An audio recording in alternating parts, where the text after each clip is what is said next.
Недавно созданное общественное объединение «Общее дело», по словам одного из его учредителей Тенгиза Джопуа, состоит из более чем 200 активистов, среди которых 5 депутатов Народного собрания Абхазии. По его словам, цель организации – объединение именно людей, а не каких-либо политических организаций и общественных движений. У организации есть конкретный план сроком на 5 лет, так называемая «дорожная карта». Она содержит ключевые меры по реформированию политической системы страны, правоохранительного блока и социально-экономической сферы.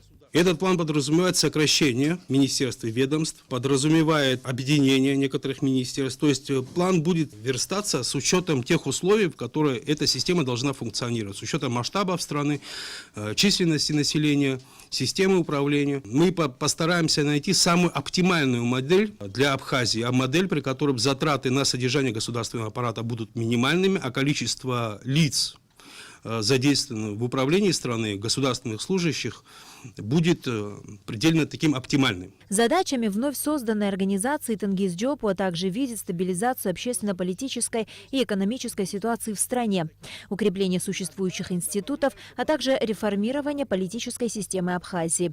Руководители объединения также озвучили свое мнение относительно добычи нефти в Абхазии, высказав убеждение, что уже существующие соглашения по этому вопросу не принесут никакой пользы для бюджета страны.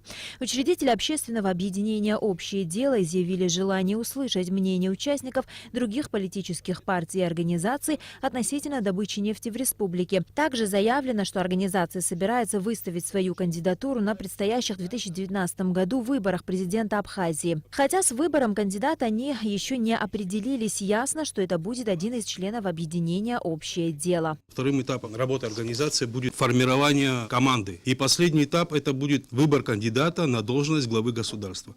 Однозначная позиция организации: мы идем на президентские выборы, мы активно будем работать в этом направлении. Мы намерены не просто пойти на президентские выборы, но мы намерены реформировать эту страну. И план, который мы предложим, он будет очень радикальный. В плане реформирования, в отличие от тех планов, которые предлагались ранее. Учредители организации также отметили, что количество желающих войти в объединение растет. Наала Кови, Алексей Гухава и Нала Гухава, Абхазское телевидение.